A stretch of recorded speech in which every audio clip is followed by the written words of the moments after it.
Hello Flickers, welcome to Sneak Flicks. Dengan bangga kami mempersembahkan kepada kalian ulasan serial berjudul Godfather of Harlem episode keempat. So, without any further ado, let's get into it. Scene dibuka oleh pendeta Adam Powell yang membuka pidato terkait pertandingan tinju yang akan diselenggarakan oleh Doug Jones selaku harapan pemuda Harlem yang akan mengangkat derajat mereka. Tentunya, Adam Powell takkan lupa dengan program Harry Yu yang digaungi oleh Mamie Johnson, sehingga ia langsung memanggilnya ke atas ring untuk memberikan sepatah dua kata kepada para penonton. Mamie pun dengan bangga menyebut nama dari Doug Jones sebagai orang yang bisa mengangkat para pemuda di Harlem. Kini, mereka harus segera bangkit dari jalanan menuju ke atas ring, mengalahkan Louis Philp yang payah yaitu Cassius Clay yang akan menjadi lawan dari Doug Jones nanti. Karena Clay merasa tak enak disebut sebagai petinju yang payah, ia pun pergi ke hadapan Mamie dan langsung memprotes pernyataannya. Bahkan ia menunjuk Doug Jones karena dirinya tak sabar untuk bertemu di ring pada pertandingan nanti. Tak mau ada keributan yang terjadi, Bumpy meminta kepada Clay untuk menahan emosinya, karena emosi akan jauh lebih baik diluapkan pada pertandingan nanti sehingga baik Clay maupun Doug saling menunggu untuk berhadapan satu sama lain. Setelah Mamie memberi pidato di hadapan para penonton, Adam menutup acara tersebut.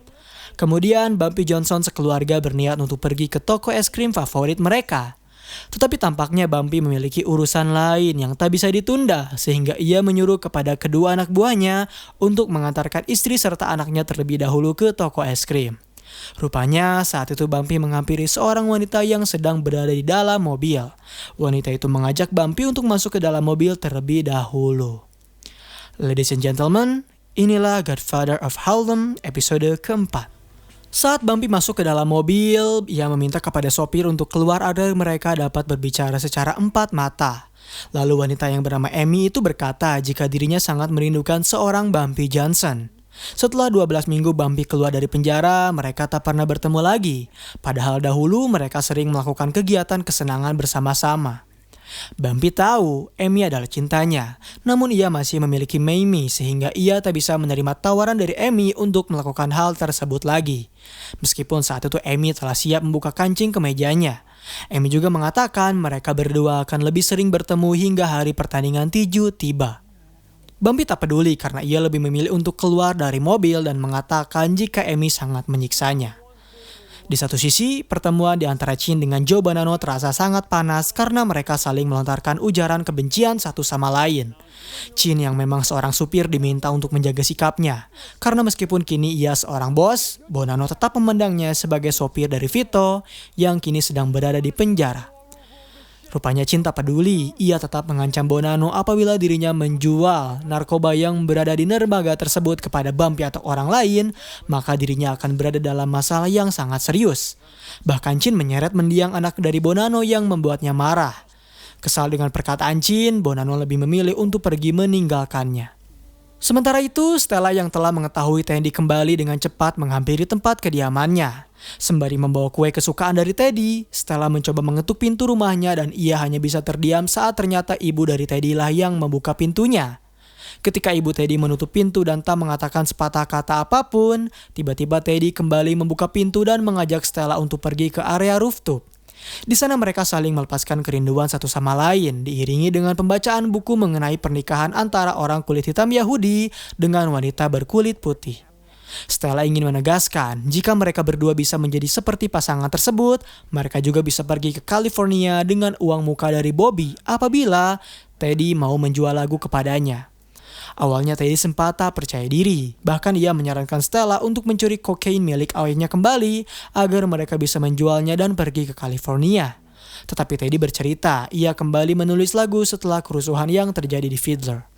Kemudian scene berputar pada Cassius Clay yang menghampiri masjid milik Malcolm X. Rupanya di sana Malcolm ingin memberi penegasan kepada Cassius Clay mengenai betapa berharganya menjadi seorang Muslim.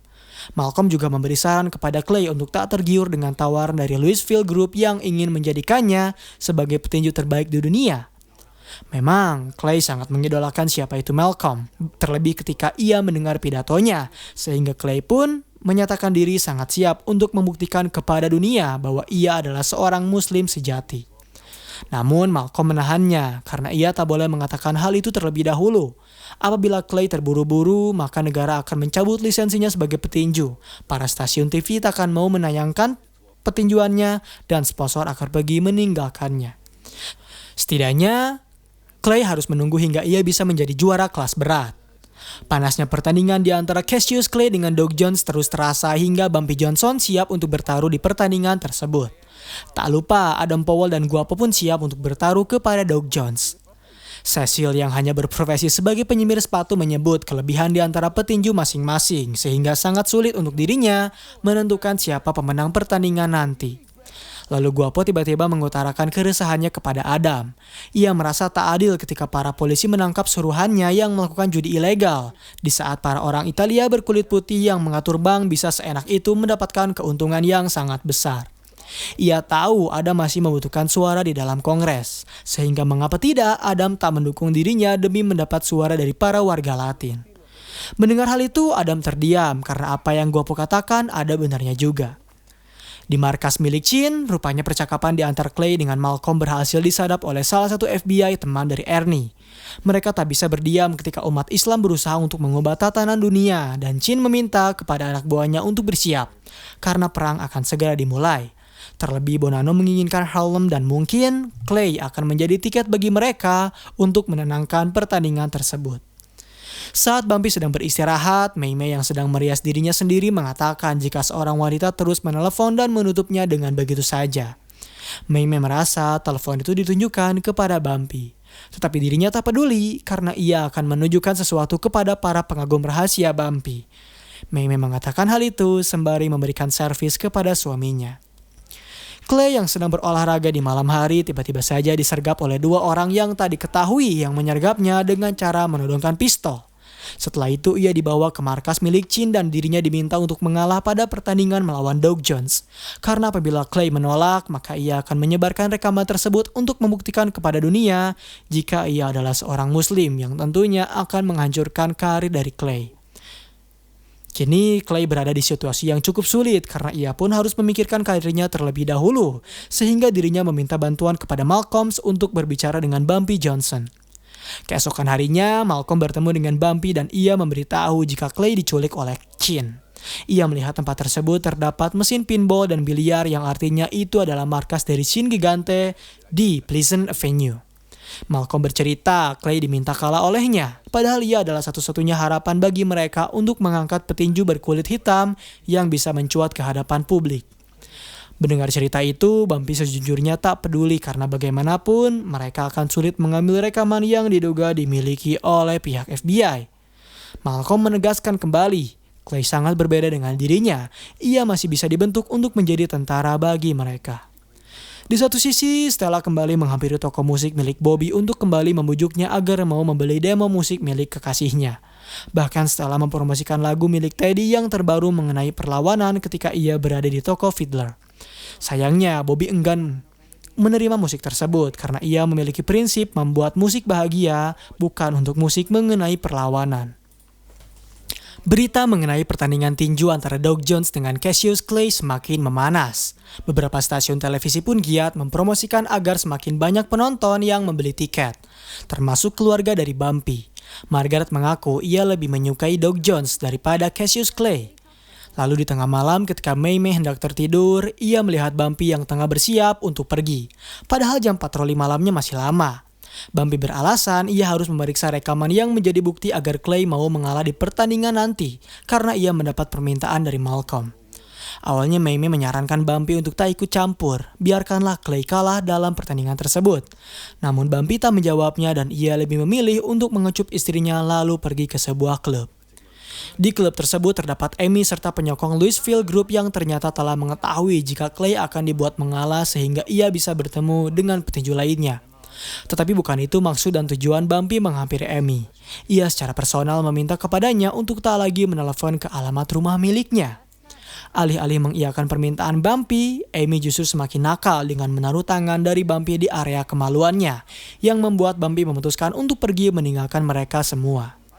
Lalu scene berputar pada pertemuan di antara Bonanno dengan Frank yang memberi nasihat kepadanya untuk tak terlalu keras terhadap Chin. Apalagi Bonanno masih menganggap Chin sebagai sopir dari Vito. Sebenarnya Bonanno memiliki alasan mengapa ia murka. Hal itu terjadi karena Chin terus menyebut nama anaknya yang telah tewas 6 tahun yang lalu. Padahal setiap harinya istrinya selalu menyalakan lilin untuk mengenang anak mereka. Frank paham dengan apa yang Bonanno rasakan dan ia menyebut hal itu sebagai tragedi mengerikan serta dirinya pun yakin nyawa dari Lorenzo telah berada di surga. Di sebuah kafe, Bumpy dan Malcolm kembali bertemu untuk membicarakan tentang Cassius Clay. Obrolan dibuka oleh Bumpy yang mengatakan jika Louisville Group tak peduli Clay akan kalah selagi ia masih berpotensi untuk bertarung melawan Liston. Mendengar pernyataan tersebut membuat Malcolm sedikit kecewa karena ia mengira jika Bumpy akan berusaha mencari rekaman itu. Tetapi Bumpy beralasan ia telah mendanai Doug Jones dari dirinya kecil. Istrinya pun memiliki program Harry untuk mendorong para pemuda asli dari Harlem. Dan Malcolm menyebut Bumpy sebagai penjilat kulit putih karena ia melakukan semua itu untuk tetap mendapatkan pundi-pundi uang. Hal yang sama Bumpy katakan pula kepada Malcolm karena ia pun memanfaatkan Clay agar bisa melakukan rekrutan terhadap orang-orang untuk menjadi seorang muslim. Dan percakapan pun berakhir ketika Malcolm memutuskan untuk pergi. Sementara itu, Chin terlihat sedang berbincang dengan pendeta. Di sana ia menceritakan jika ketika Stella berusia 13 tahun, ia menemukan banyak sekali cupang di lehernya yang membuat dirinya memutuskan untuk mengutus seseorang agar memantau pergerakan putrinya. Dan betapa terkejutnya Chin ketika ia melihat Stella menyelinap keluar tengah malam hanya untuk bertemu dengan seorang lelaki yang memasukkan tangannya ke dalam rok miliknya. Dan lelaki itu adalah Lorenzo yang tak lain anak dari Joe Bonanno. Tanpa menunggu banyak lama, Chin langsung menyulik Lorenzo lalu membunuhnya dan menguburnya di basement toko Fiddler. Mendengar cerita tersebut membuat pendeta cukup terkejut. Ia menyuruh Chin untuk segera mencari ampunan. Di satu sisi, Chin kembali bertemu dengan Bonanno untuk mengatur peredaran narkoba mereka. Chin menawarkan $22.000 untuk setiap kilonya. Namun Bonanno menolak karena ia mengedarkan narkoba tersebut $26.000 dan Chin memotong $4.000 sebagai pajak untuknya. Chin beralasan 4.000 itu ia edarkan kembali kepada para polisi yang melindungi mereka. Tetapi sayangnya Bonanno tetap enggan untuk menerima tawaran tersebut. Hingga akhirnya Chin setuju dengan kesepakatan itu. Ia juga mengaku telah menyuruh Cassius Clay untuk mengalah dalam pertarungan tinju melawan Doug Jones yang tentunya akan membuat mereka semakin kaya raya. Karena kesepakatan manis ini membuat hubungan di antara mereka berdua semakin membaik. 1 hari sebelum pertandingan dimulai, ternyata Clay mendatangi Bumpy untuk meminta permintaan khusus kepadanya. Ia tahu Bumpy adalah orang terpintar yang pernah Malcolm kenal. Kini ia ingin meminta secara langsung kepada Bumpy untuk menolongnya keluar dari situasi yang merugikannya. Clay mengaku dirinya sangatlah hebat, begitu pula dengan Bumpy. Tetapi mengapa mereka harus menyembunyikan kehebatan itu? Apa yang Clay katakan membuat Bumpy terdiam. Lalu ia menyuruh Clay untuk bertarung tanpa memikirkan rekaman yang dimiliki oleh Chin, karena itu semua akan diurus olehnya. Setelah menghampiri Bumpy, Clay benar-benar berlatih keras hingga hari pertandingan tiba. Seluruh penonton baik yang berada di ring tinju maupun yang menonton melalui televisi telah siap menyaksikan pertandingan tinju bergengsi di antara Cassius Clay dengan Doug Jones. Pertandingan yang akan berlangsung selama 10 ronde itu dikabarkan akan sangat sengit karena Clay adalah petarung yang memiliki rekod tak pernah terluka di setiap pertandingannya. Ketika pertandingan menuju ronde ketiga, permainan Clay semakin membaik dan tanpa semua orang ketahui, rupanya anak buah Bumpy menyerang markas dari Chin secara membabi buta untuk membakar rekaman percakapan antara Clay dengan Malcolm yang akan menjadi bukti oleh Chin untuk menghancurkan karir miliknya.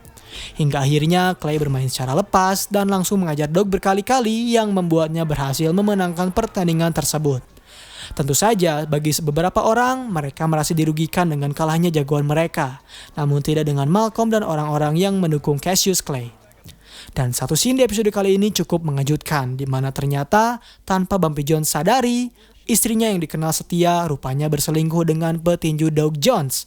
Di malam itu, Mamie menyemangati Doug untuk tak patah semangat dan ia berharap tak bisa berada di sisinya untuk memberikan semangat. Mamie juga memperingati Doug untuk tak menelpon padanya lagi.